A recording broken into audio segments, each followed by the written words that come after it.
रसिक मुरारी जी भजन बल गुरुदेव का प्राप्त किया। फिर एक दिन गुरुदेव से पूछा, हरि कैसे प्रसन्न होते हैं? तो उनका साधु सेवा से। यदि साधु सेवा नियम पूर्वक, दैन्यता पूर्वक, भाव पूर्वक की जाए तो भगवान संतों की जिह्वा से ही प्रसाद पाते हैं। स्वाद ले लेकर संतों की जिह्वा से पाते हैं। संतों का चरणामृत उतारा जाए, संतों की आरती की जाए, संतों को प्रसाद पवाया जाए तो भगवान बहुत जल्दी प्रसन्न हो जाते हैं। गुरु आज्ञा श्री रसिक मुरारी जी ने संत सेवा का बड़ा ही विस्तार किया। रोज संतों का निमंत्रण। और आपको बताए, धनी बनना हो तो बिल्कुल सरल उपाय है, अकाट्य उपाय है। धनी सब बनना चाहते हैं, लेकिन पाप करके बनना चाहते हैं, अधर्म करके बनना चाहते हैं, दूसरों को लूट करके। हाँ, बोले शॉर्टकट से, तो शॉर्टकट से ऐसा मरोगे कि फिर निकलने को नहीं मिलेगा इस माया समुद्र से। ध्यान रखना, ये जो सोचते हैं ना बहुत जल्दी धनी बन जाने के लिए, एक उपाय है, बहुत जल्दी कृपा हो जाएगी, बहुत जल्दी धनी बन जाओगे। क्या? संतों की सेवा शुरू कर दो। श्री नथियाबाई जी जब वृंदावन आई तो महिमा सुनने को मिली संत सेवा। तो उनका, मुझ गरीब से क्या संत सेवा होगी? तो चून मांग के लाती, उपला बिन लेती, उससे रोटी बनाती, और कोई भिक्षा जाता होता करने, साधु बुला, ए बाबा आ जा, मोटी मोटी लाल लाल रोटी सेक कर पवाती।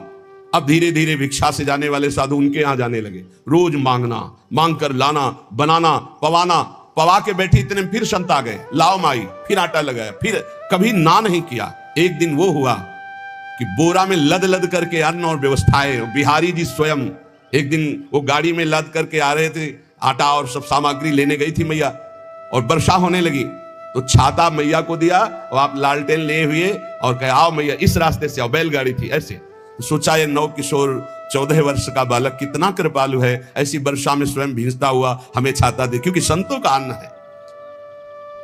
नहीं छलिया अगर अपने को जानने नहीं देना चाहता तो कोई नहीं जान सकता।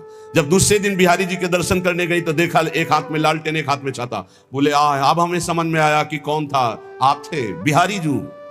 श्री महामहिम परम भागवत सुदामा दास जी महाराज बिल्कुल इसी पद्धति से संत सेवा शुरू की थी। गौओं के उपले बिनकर लाना और आटा मांगकर संतों को रोटी बनाना और पवाना, और आज सैकड़ों संतों का रोज प्रसाद होता है। तब से लेकर अभी तक रोज संत सेवा, सैकड़ों संतों के आसन लगे हुए, सैकड़ों संतों को भोग प्रसाद पवाया जाता है। रसिक मुरारी जी ने गुरु आज्ञा का पालन, संत सेवा करनी। पर संत सेवा का बहुत कठिन व्रत है, बहुत कठिन व्रत है, क्योंकि अलग अलग स्वभाव के संत, अलग अलग भाव के संत। ध्यान से सुना जाए, संत सेवी भाव रखने वाले उपासक, आपकी एक विलक्षण भावना थी, सब संतों का चरणोदक उतारते। ये भी ध्यान रखना चाहिए कि उसमें ये नहीं देखना चाहिए कि इनके पैर गंदे हैं, इनमें क्या लगा हुआ। नहीं, जब चरणोदक उतार रहे हैं तो सबके, भले कुष्ठ क्यों ना हो, उनके चरणों में लीला हो सकती है, वही भगवान हो सकते हैं। ध्यान रखना, जब चरण धोने के लिए संतों के बैठते हो आप लोग, तो उन्हीं में से ऐसे आ सकते हैं घृणित वेश धारण करके कि जिनको छूना भी अच्छा नहीं लगेगा। बहुत चाव भाव से उनके चरण धो। ये मत सोचो कि इनके पैर कैसे घृणित है, घाव है, क्या है, ऐसा नहीं। बिल्कुल सावधान, लीला कर सकते हैं, हरि हैं, बड़े लीला बिहारी हैं।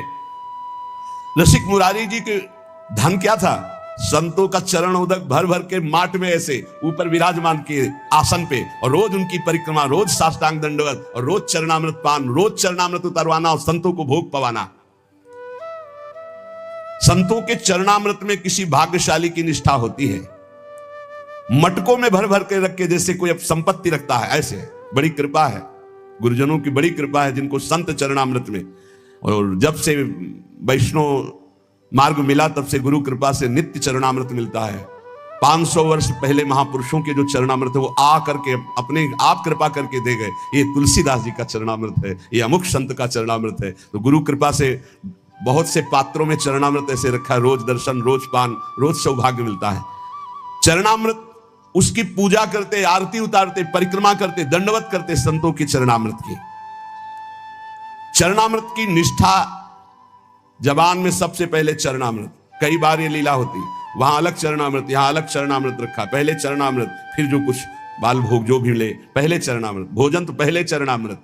चरणामृत की निष्ठा होनी चाहिए, ऐसा नहीं कि भोजन देखा टूट पड़े। श्रीधर बाबा जी की हमने निष्ठा देखी, अगर चरणामृत बोले बाबा चरणामृत तो संपन्न हो गया, तो फिर प्रसाद नहीं पाते। फिर दूसरे दिन चरणामृत जब मिलेगा तभी प्रसाद पाएंगे। बड़ी निष्ठा होनी चाहिए चरणामृत में, संत चरणामृत में। कभी कभी विचित्र लीला हुई, संत चरणामृत उतारा गया और 4 दिन के बाद दुर्गंध प्रकट हो गई। अब इतनी कीमती चीज कैसे फैला दे? तब फिर आया कि उसको ढक्कन खोल के रख दो 10 दिन, अपने आप सब खत्म और निर्मल। ऐसा कभी चरणामृत हो तो फेंकना नहीं, उसको बड़े ढक्कन वाले में ऐसे पात्र में रख के ढक्कन खोल के ऊपर से महीन कपड़ा रखकर छोड़ दो, वो 10-15 दिन में एकदम बहुत स्वादिष्ट और उसकी दुर्गंध खत्म हो जाएगी। लीलाएं होती हैं, उसको दुर्गंध समझ के फेंक मत देना। वैष्णव जनों की ये निष्ठा होती है, चरणामृत से बहुत दिव्यताएं प्राप्त हो जाती, बहुत दिव्यताएं प्राप्त होती है। जब तक गुरु वचनों पर विश्वास नहीं होता तब तक बल नहीं आता अध्यात्म का। आपके हृदय में संत वैष्णवों के प्रति अपार सुख देने की भावना आ गई, क्योंकि गुरुदेव ने कहा संत सेवा में ही भगवान की प्राप्ति होगी। श्री प्रियादास जी कह रहे कि रसिक मुरारी जी की संत सेवा की महिमा का वर्णन या संतों के प्रतिभाव का वर्णन एक जिह्वा में कैसे करूं, मतलब इतनी अपार संत सेवा की भावना, मेरी बुद्धि थकित हो जाती इनकी महिमा देख करके संत सेवा की। आप बड़े समारोह से श्री गुरु उत्सव मनाया करते थे, उसमें पूरे दिन कथा कीर्तन सत्संग भोज भंडारा होता रहता था, सब संतों को बड़ा सुख प्रदान करते थे। यह उत्सव 12 दिन तक लगातार गुरु उत्सव चलता, 12 दिन भक्तों की भीड़ रहती जो देखने में अत्यंत आनंद प्रदान करने वाली होती है। गुरु उत्सव, इस उत्सव का नाम दंडोत्सव है। इस संबंध में कथा आती है कि इनके गुरुदेव श्री श्यामानंद जी श्री वृंदावन में जब वास करते थे तो नित्य प्रति सेवा कुंज में सोहनी लगाते थे। सोहनी लगाना हमारे ब्रज की बहुत बड़ी उपासना है, जिसे साधारण भाषा में कहते हैं झाड़ू लगाना, तो यहां सोहनी लगाना कहते हैं। तो रोज सेवा कुंज में सोहनी लगाते थे। सेवा कुंज में प्रिया प्रीतम नित्य विहार करते हैं, तो इनको एक अपार सुख मिलता कि मेरे श्यामा श्याम यहां विहार करते हैं, मुझे सोहनी सेवा का सौभाग्य मिला, मैं उनकी दासी हूं। बाहर वो सोहनी लगाते समय बड़े गौर से वो एक एक लता के नीचे एक एक चरण चिन्ह को देखते हैं, कहीं प्रियालाल के चरण चिन्ह तो नहीं है, कहीं किसी लता के नीचे प्रियालाल विराजमान तो नहीं हुई। प्रियालाल के चरण चिन्हों के कभी कभी उनको दर्शन हो जाते तो बड़े भाव में मगन हो जाते। कभी कभी युगल चरणारविंद के दर्शन होते। कैसे पहचान होती कि प्रियालाल के चरण चिन्ह? क्योंकि प्रियालाल के चरण में 19 चिन्ह हैं, चरण चिन्ह। सबके साधारण चरण ऐसे, प्रियालाल के चरणों में चरण चिन्ह हैं, उनको देखकर पहचान होती ये युगल सरकार के चरण चिन्ह हैं। बड़े भाव में मगन हो जाते सोहनी लगाते हुए। सेवा कुंज में सोहनी सेवा करते। एक दिन प्रियाजू ने इन्हें दर्शन देने की इच्छा की। सेवा में बड़ी सामर्थ्य, इसलिए कहते हैं कि वृंदावन में कहीं भी थोड़ी सोहनी लगा दोगे तो तुम्हारे भाग्य में सोहनी लग जाएगी, सब कूड़ा करकट अशुभ प्रारब्ध नष्ट हो जाएगा। श्री जी की इच्छा हुई दर्शन देने की, पर श्री जी सीधे दर्शन नहीं दे सकती। जब तक किसी सखी का कृपा प्रसाद नहीं प्राप्त होगा तो श्री जी इच्छा भी करेंगी तो दर्शन नहीं दे पाएंगे। इसलिए ये आचार्य रूपा सहचरियां, इनकी कृपा पहले प्राप्त होनी चाहिए, तब श्री जी के दर्शन होंगे। नहीं, श्री जी के दर्शन की एक मर्यादा है, बिना सखी के दर्शन के, बिना सखी अनुग्रह के श्री जी का दर्शन। इच्छा हुई श्री जी के दर्शन की तो डायरेक्ट आकर के दर्शन नहीं दिया। अनुग्रहमयी श्री जी ने पहले सखी की अनुकूलता हो, सखी दर्शन दे, तब दर्शन का विधान बने। एक दिन श्री जी ने जानबूझकर अपने श्री चरण का एक नूपुर छोड़ दिया सेवा कुंज में। अब प्रातः काल श्री श्यामानंद जी सोहनी लगाते थे, तो जे ही लगाया तो देखा बड़ा कीमती अद्भुत नूपुर, बड़ा आनंद मिल रहा है। विचार किया किसी नवविवाहिता का होगा, ढूंढने आएगी, दे देंगे। तो अपने अचला की छोर में संत है, बांधकर अपने माथे पे रख के साफा बांध के सोहनी लगाने लगे। सोच रहे थे किसी की बेटी या किसी की नवविवाहिता बहू का ही है, क्योंकि बहुत खोजने आएगा तो देंगे। श्री जी ने अपने आभूषण श्री ललिता जी से कहा ये संभाल करके मंगला के आभूषण रखो। तो उनमें कहा प्यारी जी आपके एक श्री चरण का नूपुर तो है ही नहीं। तो जानबूझ के श्री जी ने गिराया था, क्योंकि जब तक सखी कृपा नहीं होगी तब तक श्री जी दर्शन नहीं देंगी। जाओ देखो सेवा कुंज में किसी लता के नीचे कहीं अरज कर तो नहीं गिर गया। ललिता जी ने खोज प्रारंभ की तो देखा श्री श्यामानंद जी वयोवृद्ध सोहनी लगा रहे हैं, राधा राधा सोहनी लगा रहे। ललिता जी ने विचार किया मैं अपने स्वरूप से जाकर के इनसे मांगूंगी तो अच्छा नहीं रहेगा। तो साधारण वेश में गई और कहने लगी कि बाबा यहां सोनी लगाते, नूपुर तो नहीं मिला, यदि मिला हो तो मुझे दे दीजिए। तुम्हारा तो नूपुर नहीं हो सकता, क्योंकि साधारण वेश में ललिता जी थी। मेरा नहीं, मेरी बहू का है, लाओ। नहीं, ऐसे तो मैं नहीं दूंगा। तुम्हारी बहू का है तो पहले वो चरण दिखावें जिसमें वो नूपुर बंधा है, और ठीक हमारे जैसा नूपुर है कि नहीं वो, अगर है अभी दे दूंगा, अगर नहीं दिखाया नहीं दूंगा। अंदर आनंद हो रहा है कि इस नूपुर में कुछ तो है, क्योंकि इसकी खोज हुई है, और ये जो हमसे बात कर रहे हैं बड़ा अपार आनंद मिल रहा है, पर ये अपने वेश को छुपाए हुए, ये दिव्य है, कोई साधारण नहीं। अरे नाय बाबा तू मुझे दे दे। नहीं नहीं, मैं आपको दे दूं। और थोड़ी देर बाद जिस बहू का गिरा है या जिस बेटी का गिरा है वो आके बोले कि मेरा नूपुर, तो हम तुम्हें कहां खोजेंगे?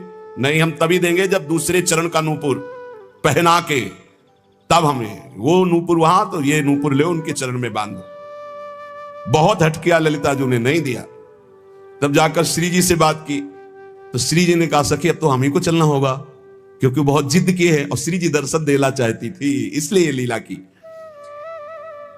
और सखी देखिए, रोज मेरी कुंज की सेवा सोनी सेवा करता है, चलो इसको निहाल करते हैं। देखो कैसी हमारी करुणामयी स्वामिनी, देखो नूपुर भी मिल जाएगा, और रोज सोनी सेवा करता है तो इसका फल भी उसको मिल जाएगा, मेरे दर्शन हो जाएंगे। श्री जी उतावली है दर्शन देने के लिए, इसलिए हमारी स्वामिनी जैसा स्वभाव किसका, सहज स्वभाव पर्यो नवल किशोरी जी को मृदुता दयालुता कृपालुता की राशि है, स्वयं दर्शन का विधान बनाती, अपने नूपुर छोड़ दिए। श्री जी ललिता जी के साथ आए। ललिता जी ने कहा देखो इनके चरणों की तरफ देखो, वो नूपुर है ना, ऐसा है ना नूपुर? उतारे, देख, हाँ। साष्टांग चरणों में लौट गए। श्री जी की करुणा देखी, इशारा किया मैं बांधू।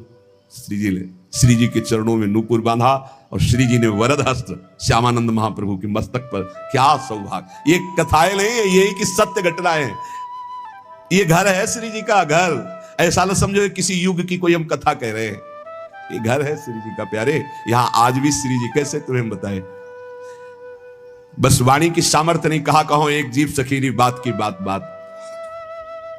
श्री जी दुलार कर रही श्यामानंद, मेरी कुंज की सोहनी लगाने वाली मेरी ये सखी है, दुलार कर रही। अपने कर कमल से श्री जी के अति दुर्लभ ब्रह्मेश्वरादि सुदरूह पदारविंद, उनमें नूपुर पहना रहे हैं श्री श्यामानंद जी।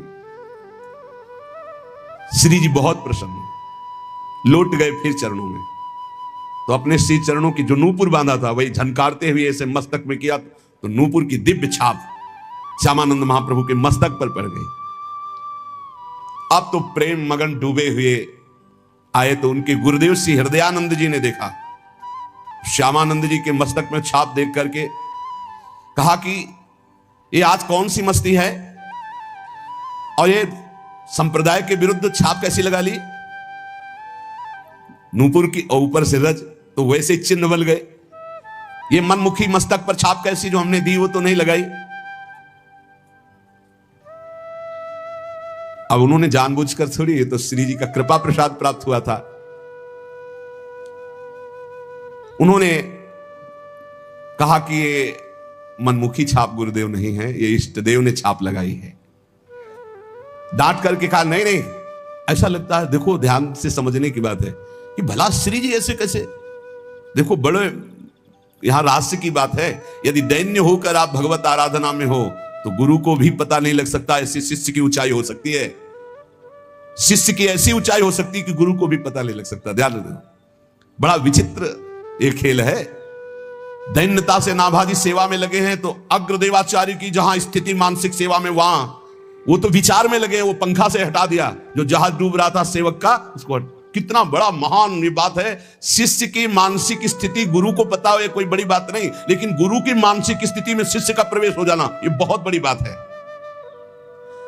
हृदयानंद जी ने सोचा ये बहाना बना रहा है, डांट कर कहा इसे शीघ्र धो डालो। जो आ गया, श्यामानंद जी ने बहुत धोया, रगड़ रगड़ के, छाप नहीं छूटी। श्री जी की लगाई हुई चिदानंद छाप कैसे छूट सकती? हृदयानंद जी ने तो यह अर्थ लगाया कि इन्होंने ठीक से धोया नहीं, अतः स्वयं बोले इधर आओ, और रगड़ रगड़ के इतना घसा कि मस्तक से रक्त निकलने लगा, पर छाप नहीं छूटी। तब वो सहम गए और कहा, सत्य श्री जी की छाप लगाई हुई है?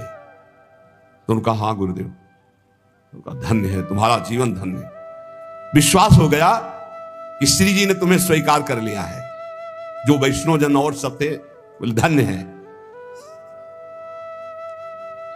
पर हृदयानंद जी ने कहा कि फिर भी हम ये मानेंगे कि तुमने हमारे तिलक की जगह छाप लगाई, इसलिए अपराध है। इसलिए हम वैष्णव समाज में दंड निर्धारित करेंगे। देखो, गुरुजनों की बड़ी विचित्र लीला होती, बड़ी विचित्र लीला होती। सब वैष्णव समाज के बीच में कह रहे मैं तुम्हें दंड दूंगा। तो हृदय से आ रहा है कि गुरुदेव आपकी कृपा से ही तो मुझे श्री जी ने सहचरी भाव दिया है, ये छाप लगाई है। श्यामानंद जी को अपने नूपुर की छाप देकर अपने परिकर में श्री जी मिला लिया है। ये सुबल सखा प्रकट हुए और उन्होंने पूरी वैष्णव मंडली के बीच में कहा कि मैं साक्षी देता हूं कि इन्होंने अपने आप से नहीं, स्वयं श्री जी महारानी जी ने प्रकट होकर छाप दी। और सुबल इतना बोलकर वही तमाल का वृक्ष था, वृक्ष रूप में ही। तो उनको लगा कि लता पता ये सब सखा है, सब श्री जी के निज परिकर है। तब उन्हें आया कि ये श्री जी ने छाप लगाई है। तत्काल दिव्य वाणी हुई, हृदयानंद जी अब तो विश्वास कर लो कि तुम्हारा शिष्य जहां तुम्हारी पहुंच नहीं वहां है, श्री जी के निज परिकर में मिल चुका है। अब वो सहम गए। अगर दैन्य शिष्य है और गुरु थोड़ा भी मनमानी कर जाए तो गुरु के भी हृदय में दाह जलन पैदा हो जाएगी। मान गए श्री हृदयानंद जी। श्री हृदयानंद जी मान तो गए, लेकिन उनका हृदय जलने लगा कि गलती हो गई, शिष्य के प्रति गलती हो गई। वैष्णव ने कहा कि देखो हृदयानंद जी, आपने हम सबको एकत्रित किया था श्यामानंद जी को दंड देने के लिए, लेकिन आज हम आपके ऊपर दंड लगा रहे हैं क्योंकि आपने गलत किया। अपने शिष्य के माथे को इतना रगड़ा, रक्त प्रवाह, और वो कह रहे हैं श्री जी ने किया, फिर भी आप नहीं मान रहे। तो तमाल वृक्ष से सुबल सखा प्रकट होकर के साक्षी दिया। तो अब ये दिव्य है जो वाणी आपके अंदर आकर विश्वास दिलाई, तो अब हम आपको क्षमा नहीं करेंगे। इसके प्रायश्चित में 12 दिन तक आपको संतों को प्रसाद पवाना होगा। अखंड 12 दिन कीर्तन चलेगा, भगवत चर्चा चलेगी। ये दंड है आपको। तो उस दिन से दंडोत्सव मनाया जाने लगा हृदयानंद जी के। श्यामानंद जी तत्काल समस्त वैष्णवों के समक्ष खड़े होकर हाथ जोड़कर कहा कि गुरुदेव को जो ये दंड शब्द कहा गया है, ये मैं स्वीकार करता हूं। आज से ये दंडोत्सव मैं करूंगा। मेरे अहोभाग्य है, शायद गुरुदेव यही करवाना चाहते थे, इसीलिए ऐसा बोले। देखो, शिष्य में अब भी गुरु के प्रति दोष नहीं आ रहा। बलिहारी इसीलिए तो महापुरुषों के पावन चरित्र हमें शिक्षा देते हैं। वैष्णवों ने कहा धन्य है, धन्य है, धन्य है श्यामानंद जी, धन्य है तुम्हारी गुरु भक्ति। और संतों ने स्वीकृति दे दी। श्यामानंद जी बड़े उत्साह से 12 दिन तक उत्सव मनाते। यद्यपि वो एक बार के लिए दंड था, पर उसे प्रतिवर्ष मनाने लगे। और वही रसिक मुरारी के गुरुदेव है श्यामानंद जी, तो अब रसिक मुरारी वही दंडोत्सव मनाते। संत चरणामृत को ल्याओ जाए नी की भांति, जी की भांति जानिबे को दास ले पठायो है। आनि के बखान कियो लियो सब साधुन को, पान करी बोले सो स्वाद नहीं आयो है। जिते सभाजन कही चाखो देहु मन, को महिमा न जाने कन जानी छोड़ी आयो है। पूछी कही कोढ़ी एक रहो, आनो ल्यायो पियो दियो सुख पाए नैन नीर ढरकायो है। उत्सव चल रहा था संत सेवा का। प्रसाद पवाने के पहले सब संतों का चरणामृत उतारा जाता था और सीधे वो चरणामृत रसिक मुरारी जी के पास जाता और वो चरणामृत पी करके प्रफुल्लित हो जाते। आज जब संतों का चरणामृत दिया गया तो रसिक मुरारी जी बोले क्या बात है, आज संत चरणामृत में मुझे वो प्रफुल्लता, वो आनंद, वो स्वाद नहीं मिला। जितने वहां उपस्थित थे सब लोगों ने पान किया, उनका नहीं है तो ऐसा ही जैसे रोज उतरता है, उनका नहीं, आज हमें स्वाद नहीं मिल रहा है, संत चरणामृत का हमें आनंद नहीं मिल रहा है। भला और लोगों की स्थिति क्या कि वो इस बात को जान पाते। आपने कहा कोई अपराध कर दिया संतों का, किसी संत के प्रति तुम्हारी घृणा बुद्धि हो गई, इसलिए चरणामृत उतारने पर भी आज स्वाद नहीं मिल रहा। बुलाओ चरणामृत उतारने वाले संतों को। बुलाया गया। किसी संत के प्रति कोई अपराध? तो उनका एक संत आए थे, कोढ़ी कुष्ठ था उनके शरीर में, पैरों में भी, तो उनका चरणामृत नहीं धोया और उनको हटा दिया। अरे इसीलिए ये अपराध समस्त संतों के चरणामृत का प्रभाव छीन कर दिया, वो स्वाद नहीं। भगवत प्रसाद चरणामृत का दिव्य स्वाद तो निष्ठावान पुरुषों को ही अनुभव में आता है। स्वयं रसिक मुरारी जी उठे और उन संत की खोज की, उनको बुलाया और उनका चरणामृत उतार कर, सोचो पैरों में गलित कुष्ठ, पीप, मवाद आदि, निष्ठा काम करेगी? शिष्यों ने तो इसीलिए हटा दिया था कि ये चरणामृत गुरु जी के पास थोड़ी पहुंचाएंगे। स्वयं रसिक मुरारी जी ने चरणामृत उतारा और चरणामृत पान करके नेत्र प्रवाहित करके कहा, आहा आज स्वाद आया है। ये संत निष्ठा, ये संत निष्ठा, संत सेवा बहुत कठिन है, ये बात ध्यान रखिएगा। हो सकता है आप चरणामृत उतार रहे हैं और आपको लात मार दें। कैसे उतारता है? इतनी जोर से उतारता है चरणामृत, आपको हाथ जोड़ के ही खड़े रहना है, खड़े रहना है। जी जी क्या? दुष्ट कहीं का, पाखंडी कहीं का, बोलना नहीं है। भगवान है, वो आए हैं तुम्हारी परीक्षा लेने के लिए। एक बार सिद्ध संत रोटीराम बाबा यज्ञ की तो झरा भंडारा सब पा रहे थे। शाम के 4 बजे पूछा, सब पा चुके? बोले हाँ महाराज जी। उनका अभी यज्ञ पूरी नहीं हुई। कोई है प्रांगण में जो अभी प्रसाद नहीं पाया? बोले नहीं महाराज जी, सबको पवा दिया गया है। उठे गए तो देखा एक आम के वृक्ष के नीचे शरीर एकदम छीड़काए, ऐसे मार्किन ओढ़े पड़े, मार्किन हटाए, और कहा इनसे पूछा, इनको पवाया? नहीं महाराज, इसीलिए यज्ञ पूरी नहीं हुई। चरण धोए, उनको पवाया और फिर उनको, वो कोई और नहीं, स्वयं भगवान ऐसे छीड़काए दलिद्र के रूप में। ये बस समझना बड़ा कठिन है, बहुत कठिन है। एक बार मथुरा दास जी सुना रहे थे कि भगवान शंकराचार्य जी काशी में गंगा स्नान करके चले तो शिष्य जन हटो हटो ऐसे दूर, एक रूप में शरीर से दुर्गंध आ रही, मक्खियां भिनभिना रही, नजदीक से आके ऐसे टक्कर मारी। शंकराचार्य जी कैसे? तो उनका दूर। तो कहा कौन, किससे दूर? क्योंकि शंकराचार्य जी है ना, कौन किससे दूर? शंकराचार्य जी का दूर। तो कहा कौन किससे दूर? तो मुस्कुरा दिए, ये शंकराचार्य जी हो, शंकर के अंश से ही शंकराचार्य। कौन किससे दूर? ना जाने किस वेश में भगवान आकर के। हाँ, इसलिए बहुत आदर से, कोई भी कैसी भी परिस्थिति में मेरा नारायण, मेरा हरि उस रूप में हो सकता है। स्वयं रसिक मुरारी जी ने जाके चरणोदक उतारा। जो भगवान के चरणारविंद की प्रीति प्राप्त करने के लिए भगवत भक्तों की आराधना करते हैं, उनमें मान नहीं रहता। ये बहुत सूक्ष्म विषय है। सब ही मान प्रद, आप अमानी, मान रहित हो जाना। एक दिन की बात है, नृपति समाज में विराजमान भक्त राज, कहें भी विवेक को कहानी प्रभाव है। तहां एक ठोर साधु भोजन करत रोर, देवो दूजी सोटा संग कैसे आवे भाव है। पातरी उठाए श्री गोसाई पर डारी दई, दई गारी सुनी आप बोले देखियो दाव है।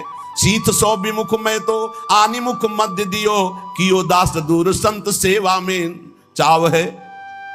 एक बार रसिक मुरारी जी राजाओं के समाज में विराजमान होकर के यही बात कह रहे थे कि बड़े से बड़े साधन से जो प्राप्त नहीं होता वो संत सेवा से प्राप्त हो जाता है।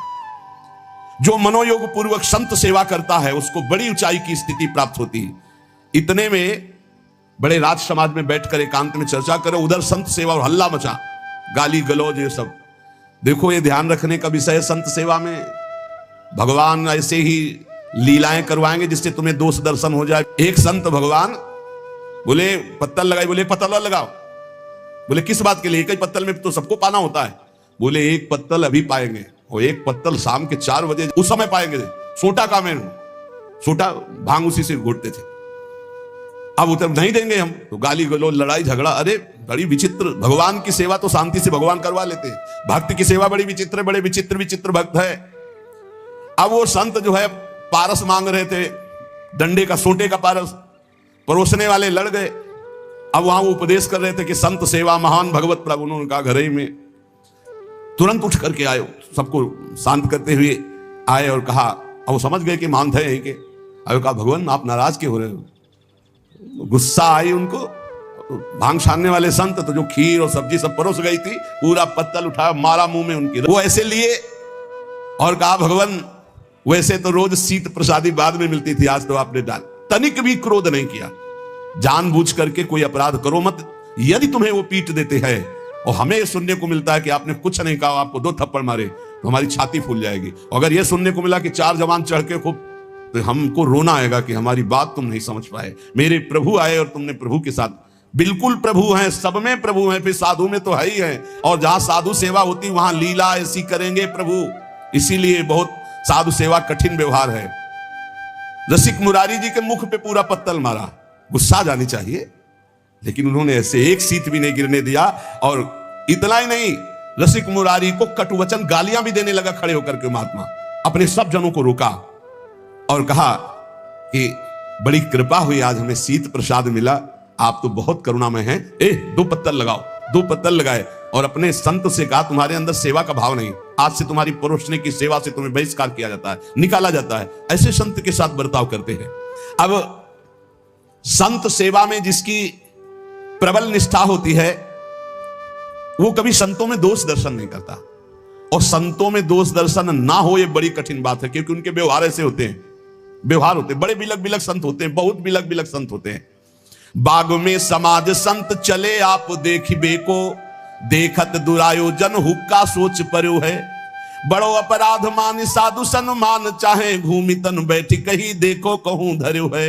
जाय के सुनाई दास काहू के तमाकू पास, सुन के हुलास बढ़ो आगे आनी कर्यो है। झूठे ही उसास भरी साचे प्रेम पाए लिए, किए मन भाए ऐसे शंका दुख हर्यो है। एक दिन रसिक मुरारी जी ने सुना कि सामने वाले बगीचे में संत समाज आई हुई है, मंडली, तो आप बड़े भाव से दर्शन करने के लिए चले। संतों के लिए बहुत सावधान होकर के जाइए, उनके प्रति दोष दर्शन न हो तो संत दर्शन जिनमें पातक, दर्शन मात्र से पाप का नाश हो जाता है। अब उनमें एक संत हुक्का पी रहे थे, जे भी देखा रसिक मुरारी जी तो तत्काल हुक्के को रसिक मुरारी जी की बहुत पैनी दृष्टि से देखा। ऐसे समय में आ गए कि संत को संकोच हो गया, बहुत उदार हृदय के थे। आपको आते देखकर कि इतने महान संत आ रहे हैं, क्या सोचेंगे कि संत मंडली में संत जन हुक्का पीते हैं। परमानंद जी की पक्की, जहां दंभ और पाखंड की रेखा भी नहीं है, शरीर शुद्ध नहीं है, ऐसे महापुरुषों को इनकी बातों में, दृश्यों में नहीं जाया जाता। वो ऐसी लीला करते कि कोई नहीं मानने को तैयार कि इतने उच्च कोटि के संत हैं। यही बार बार लगता है, हे भगवान कैसी माया विचित्र है। दर्शन करने आए तो बिल्कुल बालवत चेहरा, विशाल शरीर, बालक सा चेहरा, मंद मुस्कान से, बहू कढ़ी बना लेते हो? हाँ स्वामी जी, बहुत वर्ष हो गए कढ़ी नहीं पाया, मिलेगी थोड़ी कढ़ी? तो स्वामी जी घर से बना के ले आओ कढ़ी, ले आओ, कढ़ी लेने चली गई। तो भैया तुम्हारे गाय है? बोले हाँ स्वामी, रबड़ी नहीं पाया बहुत दिन। स्वामी जी तो लाएंगे, लाएंगे नहीं, लाओ जाके। अब वहां जितने लोग दर्शन के लिए आए थे सबका दिमाग घूम जाता कि बाबा जी अभी रबड़ी और कढ़ी में फंसा है। और सच्ची मानो ब्रह्मानंद में डूबे हुए महापुरुष पर बाह्य लीला बिल्कुल नहीं समझी जा सकती। हम बिल्कुल ऐसे महापुरुष, सुनाया है चरित्र आपको। तो जहां रसिक मुरारी जी को देखा तो उन्होंने हुक्का छुपा लिया कि ये क्या कहेंगे इतने बड़े संत, ये भगवान की लीला है। ऐसा कुछ समझ लो कि जैसे अपने सुंदर बालक को मां श्रृंगारित करके एक टिकुली लगा देती है काजर की, ऐसे ही कुछ समझ लो कि कुछ लीलाएं ऐसी सिद्ध पुरुषों में होती है कि वो नजर ना लगे, बस वो ढिठौना। बिल्कुल संतों को समझ पाला। अब उनको जब रसिक मुरारी जी की दृष्टि पड़ी तो उनको संकोच हो गया कि अरे मैं गलत समय पे आ गया। संत भगवान को ऐसा वो ऐसे करके वहीं बैठ गए, मानो भारी पीड़ा हो गई। क्या हो गया, क्या हो गया महाराज को, क्या हो गया? रसिक मुरारी जी ने कहा बहुत पेट में दर्द हो गया, महाराज तुरंत औषधि की व्यवस्था की जाए, कुछ ना कुछ। बोले नहीं, मेरी एक औषधि है, अगर पीने को मिल जाए तो ठीक हो जाएगा पेट। तो जो संत छुपाए थे ना, तो उनका महाराज हाँ, बोले लाओ लाओ। और ऐसे करके मानो बहुत मुंह में एक भी नहीं, बस ऐसे पीने। आहा, देखो संत कृपा से, संत प्रसादी ने हमारा पेट दर्द ठीक कर। ये देखो कि कहीं संत को संकोच हो गया तो ये अपराध न बन जाएगा। नहीं नहीं, इतने निर्मल हृदय के कि तुरंत पेट पकड़ के बैठ गए, दर्द हो रहा है, हुक्का दिया, पिया नहीं, वो पीने का ऐसे लीला की कि हाँ, नाटक किया कि हाँ, और बोले हाँ अब ठीक हो गया पेट। अब उन संत का संकोच चला गया कि ये भी तो पी रहे हैं, तो अब संकोच क्या करना। बहुत विचित्र, बहुत विचित्र साधु सेवा में। पर ये महापुरुषों में कुछ ऐसी लीलाएं होती, पर आजकल तो दंभ और पाखंड की बड़ी बड़ी लीलाएं होती। अब अगर इस उदाहरण को लिया जाए तो महापुरुषों में हमने देखा है कई ऐसी, लेकिन आज जो पाखंड हो रहा है वो बहुत बुरा पाखंड हो रहा है। जो सात्विक सच्चिदानंद भगवान में डूबे हुए महापुरुष हैं, तो जैसे भगवान शंकर ने जहल हलाहल अपने गले में, ऐसे सबकी सामर्थ्य के बाहर के, लेकिन वो धर्म विरुद्ध आचरण नहीं होते, धर्म विरुद्ध नहीं होते कि वो धर्म विरुद्ध आचरण कर रहे हैं। वो ऐसे जो महापाप है मदिरा पान करना, वो ऐसे कर रहे हैं। तो कुछ ऐसे सिद्ध महापुरुष होते हैं जिनकी कुछ चालें समझ में नहीं आती, कुछ जो ऐसे अवधूत कोटि के होते हैं, कुछ ऐसे होते हैं जो सिद्ध पुरुष हैं लेकिन प्रवृत्ति वो ऐसी है जो समझ में नहीं आती, गाली देना और डंडा मारना, ईंट पत्थर मारना, कई तरह के लक्षण। लेकिन अपने को जो कार्य बनने वाला है वो आचार्य कोटि के महापुरुषों से, जिनका आचरण शास्त्र सम्मत है और जो शास्त्र के ज्ञानी हैं। हम ऐसे सिद्ध महापुरुषों से अपराध ज्यादा कर बैठते हैं,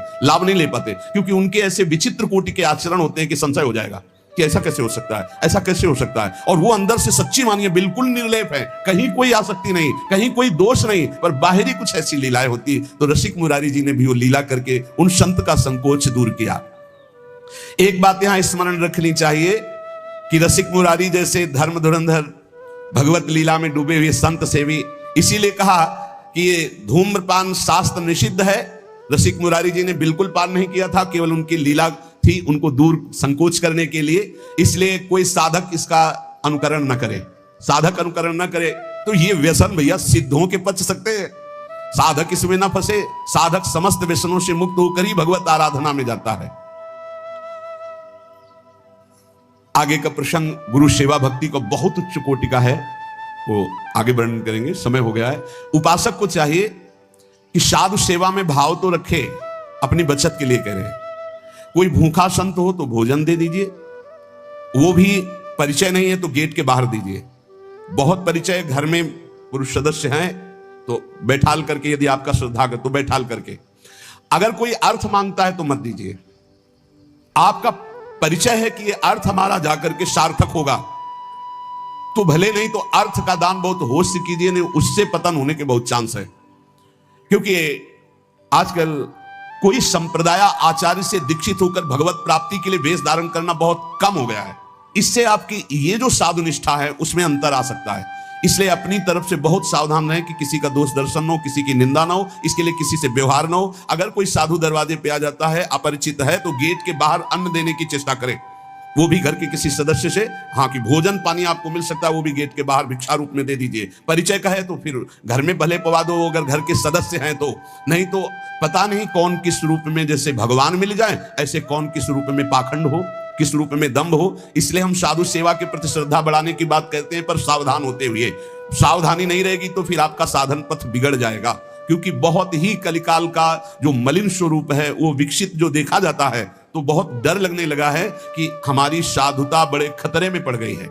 बड़े खतरे, जहां कहा गया साधु ते होए न कारज हानि, तो बड़े खतरे में हो गई है। बहुत सावधानी रखें, अपनी साधु श्रद्धा बढ़ाने के लिए ज्यादा संपर्क न रखें। अगर कोई आ जाता है तो उस समय भगवान जैसी प्रेरणा करें, उनका स्वागत कर, वस्त्र दे देना, पानी दे देना, मधुर वचन बोलना, भोजन दे देना, इस सब के लिए अतिथि देवो भव। अर्थ देने के लिए बहुत सावधानी से अर्थ दिया जाए, जहां हमारे अर्थ का ठीक धर्म पूर्वक प्रयोग होगा। नहीं तो अगर अर्थ ऐसे मनमानी दे दिया जाए, उसका अधार्मिक क्रियाओं में प्रयोग होगा तो आपको भी उसका फल मिलेगा, अर्थात अधर्म क्रिया का दंड का भागी आप भी बनेंगे, क्योंकि आपका अर्थ उस अधर्म क्रिया में गया। इसलिए पात्रता देखी जाती है अर्थ देने के लिए। भोजन पानी और वस्त्र देने के लिए पात्रता की जरूरत नहीं। कोई भी हो, साधु वेश में हो या ना हो, कोई कह रहा मुझे भूख लगी है, उसे भोजन पवा दो। कोई सर्दी में कांप रहा है, उसे वस्त्र दे दो। कोई बीमार है, उसको औषधि दे दो, पैसा नहीं, उसको जाके औषधि दिलवा दो। इन सेवाओं से भगवान की कृपा की प्राप्ति होती। खूब नाम जप करो, इसी जन्म में भगवत आराधना के बल से भगवत प्राप्ति हो जाए, ये जीवन का परम लाभ। शेष चर्चा आगे। श्री राधा वल्लभ लाल की।